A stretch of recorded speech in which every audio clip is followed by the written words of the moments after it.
Sosok pria berambut cepak pelaku yang buang jenazah sepasang kekasih korban tabrak lari Nagrek.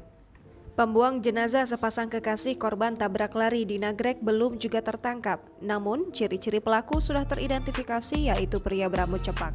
Foto terduga pengendara mobil yang membuang korban kecelakaan di Banyumas dan Cilacap, Jawa Tengah akhirnya beredar luas.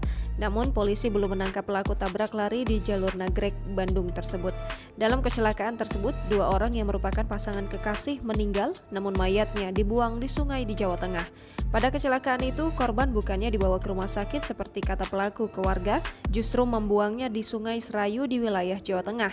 Jasad Handi Saputra berusia 17 tahun ditemukan di wilayah Banyumas, sedangkan Salsabila berusia 14 tahun ditemukan di Cilacap. Kasat Reskrim Polresta Bandung AKP Bimantoro mengatakan pihaknya sudah melakukan serangkaian penyelidikan dan penyidikan kasus tersebut.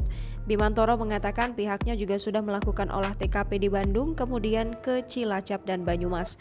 Adapun 10 saksi yang diperiksa merupakan keluarga korban dan saksi yang ada pada saat kejadian.